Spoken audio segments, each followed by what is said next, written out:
여호와의 말씀이 그에게 임하여 이르시되 그 사람이 내 상속자가 아니라 내 몸에서 날 자가 내 상속자가 되리라 하시고 그를 이끌고 밖으로 나가 이르시되 하늘을 우러러 무뼈를 셀 수 있나 보라.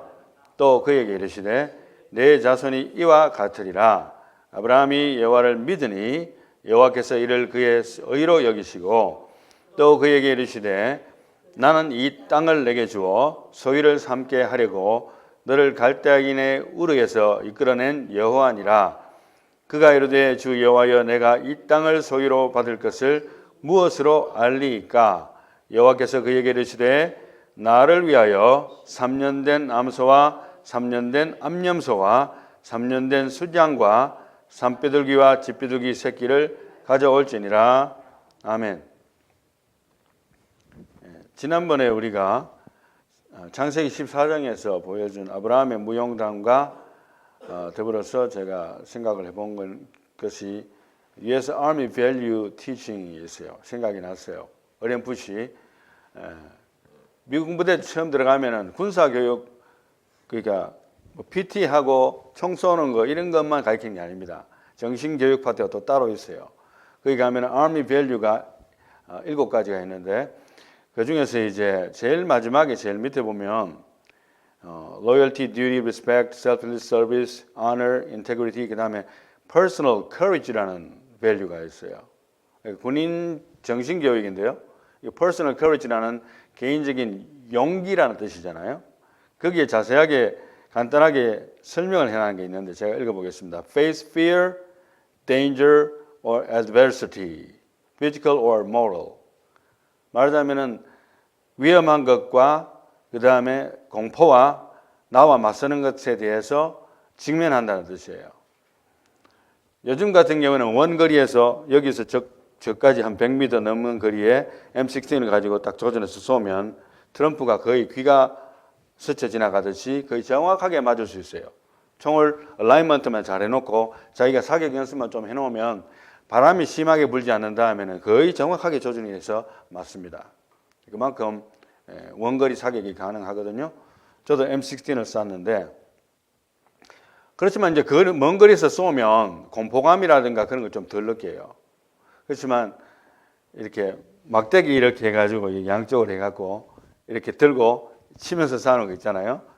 미군 부대 훈련을 할 때에 그것도 잠깐 오락시간 겸 비슷하게 해서 이제 맨투맨으로 싸우는 것도 연습하기 위해서 했는 것에 그걸 들고 앞에 나가서 이게 무장하고 이렇게 싸우니까 바로 앞에 사람이 있잖아요. 약간 공포감이 듭니다. 그걸 칼이라고 비유해 보세요. 옛날처럼. 직면한다는 거거든요. 그래서 face, fear, danger, or adversity. 아브라함의 그 시대에는 칼로 들고 싸우는 거예요. 피 튀기는 싸움입니다. 굉장히 공포감이 들 수 있고 정말 위험을 직면하는 것이죠.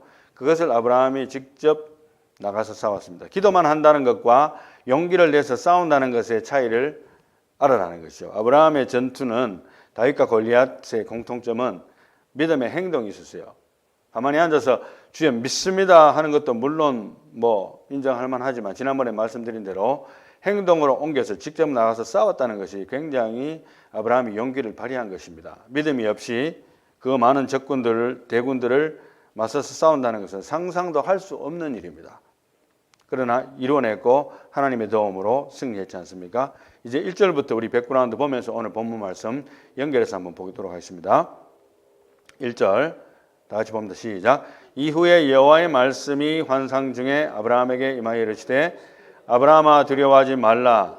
나는 내 방패요 너의 지극히 큰 상급이니라. 아브라함이 이르되 주 여호와여 무엇을 내게 주시려나이까? 나는 자식이 없사오니 나의 상속자는 이 다메섹 사람 엘리에셀이니이다. 아브라함이 또 이르되 주께서 내게 씨를 주지 아니하셨으니 내 집에서 길린 자가 내 상속자가 될 것이니이다. 아멘.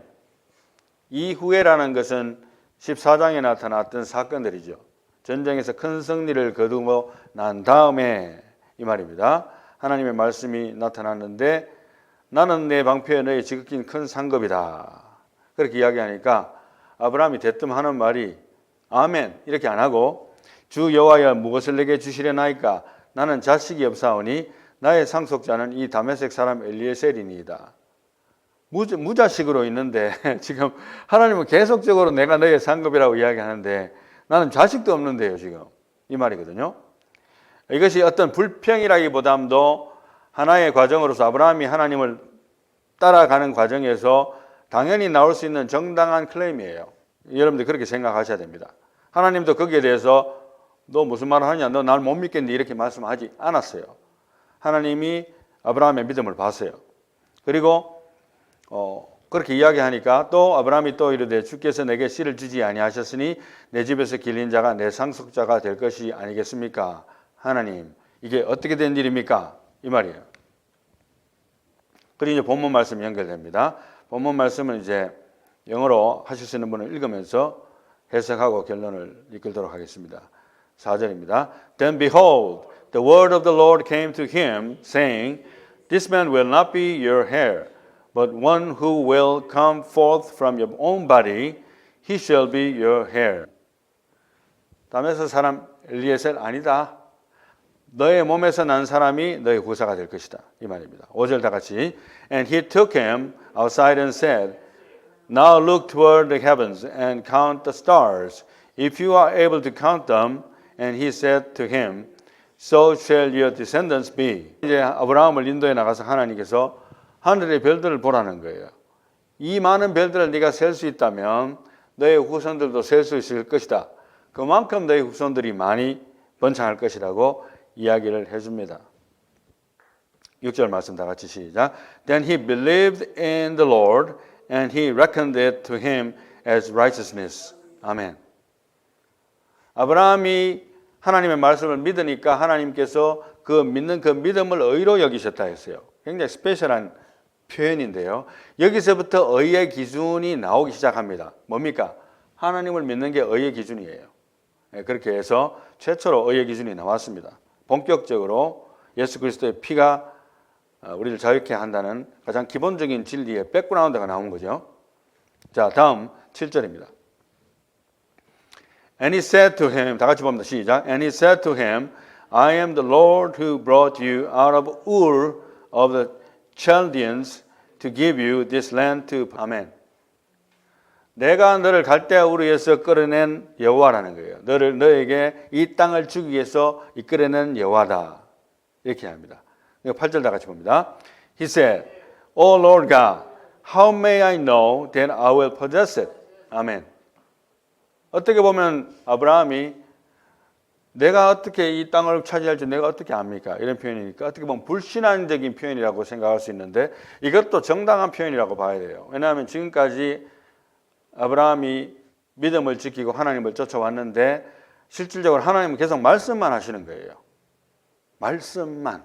물론 그 전에 역사하시고 아내를 누이할 때도 역사하시고 하나님 역사하시는 것을 보고 믿음이 성장해 왔지만 그리고 또 그 많은 대군들 속에서 전쟁을 치르는 가운데 하나님이 나를 도우셨다는 것을 너무나 절감했던 아브라함이지만 그죠? 하나님이 도우심을 느꼈지만 아직도 나는 무자식인 거예요.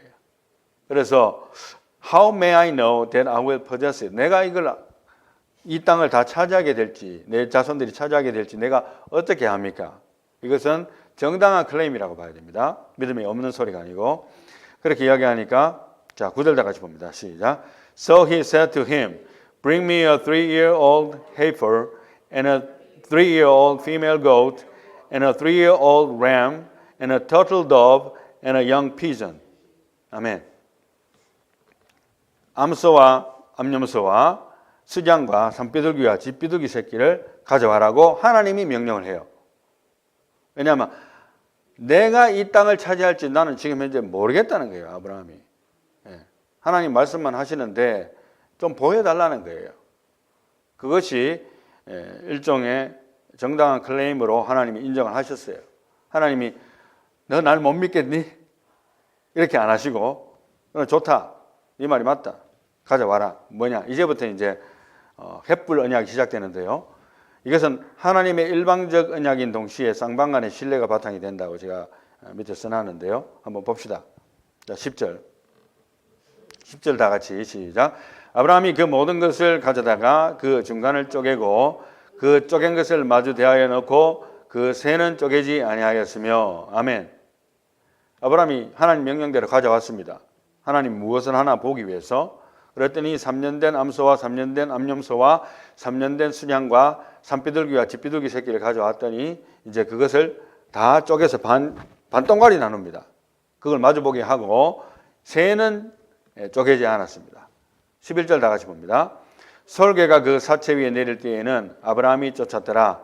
해질 때에 아브라함에게 깊은 잠이 임하고 큰 허감과 두려움이 그에게 임하였더니. 아멘. 솔개들이 오는 것을 쫓을 정도로 시간이 가는 거예요. 그리고 해질 때에, 그죠? Now when the sun was going down. 시간이 얼마나 갔는지는 모르지만 꽤 시간이 흐르는 거예요. 하나님은 나타나지도 않고 아무 말씀도 하지 아니하시고 그냥 시간만 가는 거예요. 솔개들이 날아오니까 그걸 후치고 아브라함은 기다리는 겁니다. 인내가 바닥나기 직전이고 얼마나 더 인내해야 될까. 어두움은 오고 하나님의 임재가 드디어 오게 됩니다. 13절 다 같이 보겠습니다. 시작. 여호와께서 아브라함에게 이르시되 너는 반드시 알라. 내 자손이 이방에서 계기되어 그들을 섬기겠고 그들은 400년 동안 내 자손을 괴롭히리니 그들이 섬기는 나라를 내가 징벌할지며 그 후에 내 자손이 큰 재물을 이끌고 나오리라. 너는 장수하다가 평안히 조상에게로 돌아가 장사될 것이요. 아멘. 아브라함의 후손들에 대한 이야기를 하는데 네 후손들이 나중에 괴롭힘을 당하고 포로 생활을 하게 될 것을 이야기하고, 그렇지만 너 개인적으로는 네가 장수의 축복을 누리고 편안한 죽음을 죽을 것이라는 하나님의 축복을 이야기해 주십니다.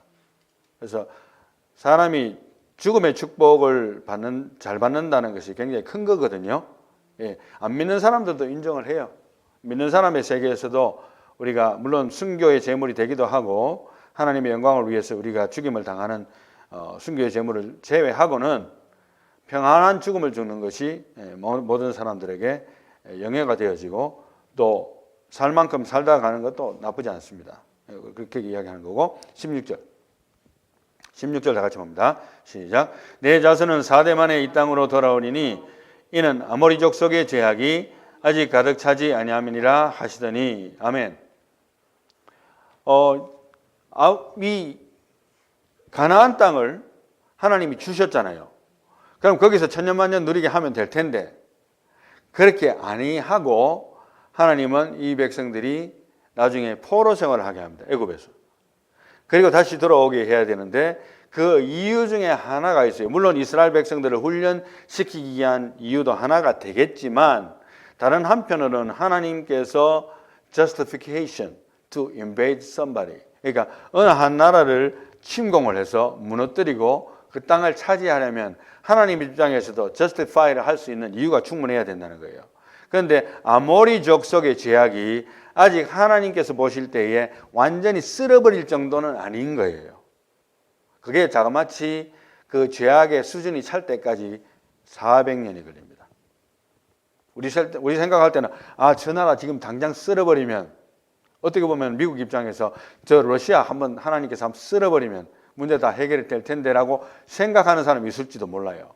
그러나 하나님께서는 아직은 안 쓸어버렸어요.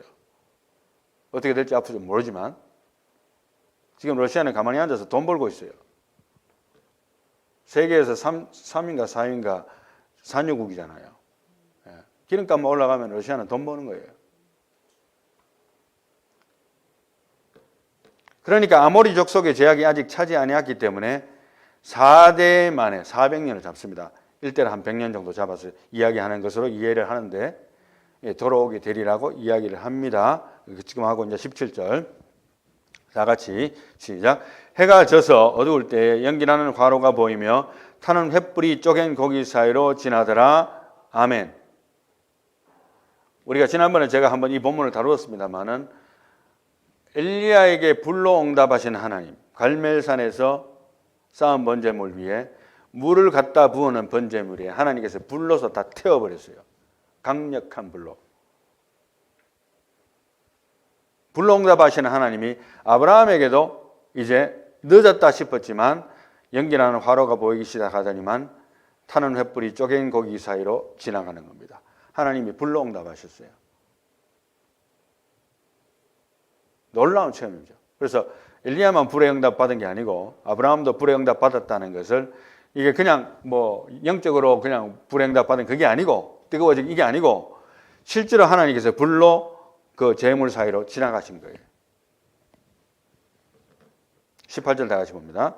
그날에 여호와께서 아브라함과 더불어 언약을 세워 이르시되 내가 이 땅을 애굽 땅에서부터 큰 강 유브라데까지 내 자손에게 주노니 곧 겐 족속과 그니스 족속과 간몬 족속과 헷 족속과 브리스 족속과 르바 족속과 아모리 족속과 가나안 족속과 기르가스 족속과 여부스 족속의 땅이니라 하셨더라. 아멘. 어마어마한 땅을 하나님께서 약속을 하십니다. 이제 내 말을 신빙성 있게 믿겠냐는 거예요. 내가 너와 횃불 연약을 통해서 보여줬다. 이 과거의 근동지방에는 동물을 반으로 쪼개서 그 동물 쪼개는 그 사이로 사람들이 지나감으로써 서로 너와 내 사이에 계약을 맺자 이런 풍습이 있었답니다. 하나님이 그 근동지방의 풍습 그대로를 사람에게 하듯이 아브라함에게 보여주는데 단 아브라함은 지나가지 않고 누가 지나갔습니까? 하나님만 지나간 거예요. 불로. 아브라함은 불로 지나갈 수 없죠. 네가 나를 흉내낼 수 있냐는 거예요. 이 언약은 내가 너에게 세우는 것이고 언약은 사실은 쌍방이긴 하지만 일방적입니다. 하나님이 일방적으로 세워주시면서 하나님의 권위를 나타내 주신 것이죠. 자, 이제 결론입니다. 오늘 결론은 조금 긴데 한번 속도를 내보겠습니다. 제목은 우리가 무엇으로 알리까? How may I know that I will possess this land? 이 말이거든요. 이 땅을 어떻게 차지할지를 내가 무엇으로 알겠습니까? 하는 아브라함의 클레임에 대해서 하나님은 불로 응답하시는 횃불 언약으로 응답을 해주신 거예요. 자, 거기에서 이제 생각을 한번 해봅시다. 결론을 이렇게 내려보겠습니다. 하나님의 응답이 드디어 올 때 하나님과 깊은 대화를 시도하라는 것이 오늘의 결론입니다. 아브라함이 아마도 그걸 기다리면서 아무 생각 없이 멍 때리고 있었다고 생각지는 않고 기도하는 가운데 설교를 쫓으면서 인내하면서 하나님 아직도 왜 안 오시지 하면서 초조해 하기도 했겠지요. 하나님은 좀 시간을 끌었어요. 아브라함이 좀 기다리기를 원했습니다. 팽개치고 이제 하나님 안 하는 것보다 하고 던져버리고 가버린 게 아니고 기다린 거예요. 그 정도는 해야죠, 인간이.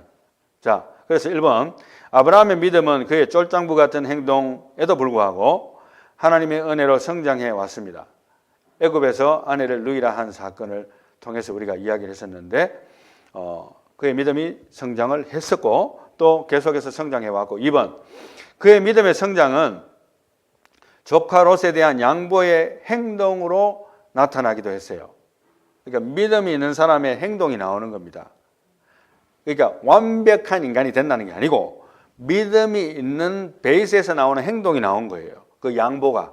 그 다음에 세 번째, 또한 그의 믿음의 성장은 대군을 맞이해서 사로잡혀간 롯과 그의 가족을 구출하는 용맹함에서도 입증되기도 했습니다.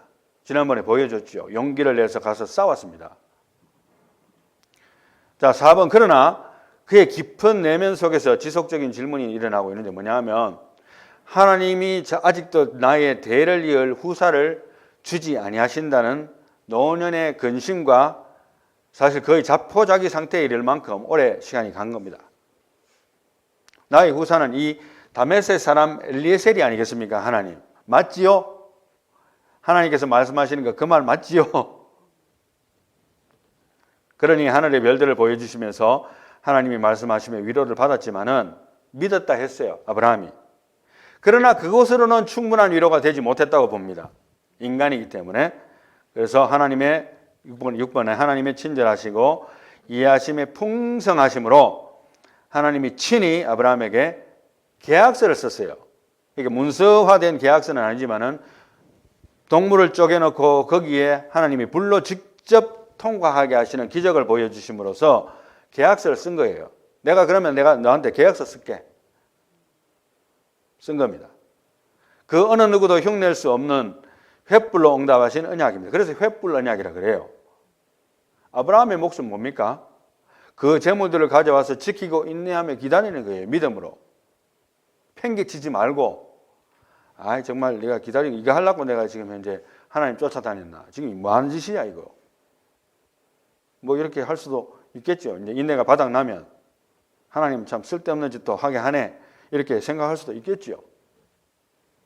그러나 하나님은 기다리기를 원하셨고 기다렸습니다. 다음 장에 넘어가면 7번 우리에게도 오랫동안의 기도와 축복에 대한 기대가 생각보다 조금이 아닌 아주 많이 늦어지는 삶의 시련이 올 수도 있습니다. 저나 여러분들에게도 이럴 때 우리가 이제 택한 자인지를 시험해 볼 수 있는 좋은 방법이 있습니다. 이제 우리 예수 믿는 사람들은 이 시험이라는 말만 나왔다 하면 두드러기 증상을 가지는데 이 두드러기 증상 가질 필요 없어요. 너희 자신이 믿음에 있는가 시험하고 확정하라 했어요. 그리고 너희가 11조를 함으로써 내가 축복하나 안 하나를 시험해 보라 했어요. 하나님 당신을 테스트할 목적으로 하는 것이 아닌 시험은 괜찮아요. 그래서 우리가 택한 자인지 아닌지를 시험해 볼 수 있는 좋은 방법은 뭐냐면은 하나님과의 깊은 대화를 시도하되 좀 당돌하게 한번 나가보세요. 아브라함처럼 하나님 당신께서 말씀하시고 내가 기도했는데 지금 10년 동안 기도했는데 안 됩니다. 이게 무슨 일입니까? 내가 잘못 생각했습니까? 말씀해 보세요. 당돌하게 이야기할 수 있어요. 한 10년쯤 기도했다면. 물론 내가 잘못됐을 수도 있겠지요. 아니면 성경 말씀을 깨닫게 해 주실 수도 있겠지요. 내가 잘못됐다면. 아브라함처럼 한번 클레임을 했을 때 하나님께서 그럼 내가 계약서 쓸게 할 정도로 믿음을 발휘해 보시란 말입니다. 내가 지금까지 하나님 믿었지 않습니까? 그런데 이게 무슨 일입니까? 하나님 나에게 말씀 좀 해보세요. 그래 조 목사 와봐라 내가 계약서 써줄게. 이럴지 누가 알겠어요. 그러나 오늘은 그 계약서가 사실은 필요가 없게 되어버렸어요. 왜냐하면 하나님의 아들이신 예수 그리스도를 보내서 십자가에 달아버렸는데 이거보다 더 큰 계약서가 어디 있어요? 하나님 계약서 써버렸어요. 모든 사람이 이제는 핑계댈 수 없는 아브라함조차도 그때는 예수님이 오시기 전이니까 understandable 그죠? 그러나 이제 누구라도 핑계댈 수도 없고 어떤 다른 것을 대체할 수 없는 하나님의 계약서를 완전히 써버린 거예요. 하나님 당신의 아들을 갖다 십자가에 달아버렸는데 그보다 더 큰 계약서가 어디 있습니까? 이제 나만 믿으라는 거예요. 할렐루야. 오늘 결론의 말씀은 야고보서 1장입니다. 제가 다 같이 읽겠습니다. 시작. 하나님과 주 예수 그리스도의 종 야고보는 흩어져 있는 12지파에게 문안하노라. 내 형제들아 너희가 여러 가지 시험을 당하거든 온전히 기쁘게 여기라. 이는 너희 믿음의 시련이 인내를 만들어내는 줄을 너희가 알미라. 인내를 온전히 이루라. 이는 너희로 온전하고 구비하여 조금도 부족함이 없게 하려 함이라. 너희 중에 누구든지 지혜가 부족하거든 모든 사람에게 후히 주시고 꾸짖지 아니하시는 하나님께 구하라. 그리하면 주시리라. 아멘. 야고보는 기도에 대해서 하나의 일가견이 있어요. 기도에 대해서 자세히 설명을 했는데 특별히 이분은 기도의 체험에 있어서 상당히 중요한 포인트를 발견합니다. 그게 뭔지 압니까? 굉장히 중요한 포인트가 뭐냐면은 모든 사람에게 후히 주시고 꾸짖지 아니하시는 하나님께 구하라 했어요. 내가 이렇게 담대하게 이렇게 구하는데 조 목사 너 지금 그게 지나친 기도라고 생각하지 않니? 기도 철회해. 바꾸어. 이렇게 하지 아니하신다는 거예요. 받아들이는 거예요.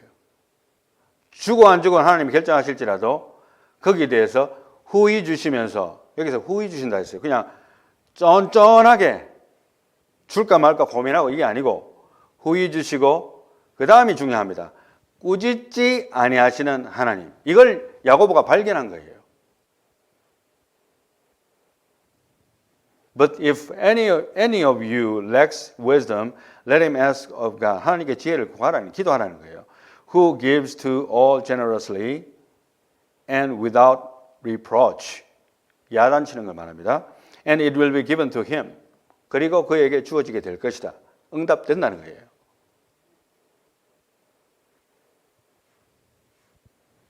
여러분, 야단 좀 치지 마세요. 야단 좀 치지 마세요.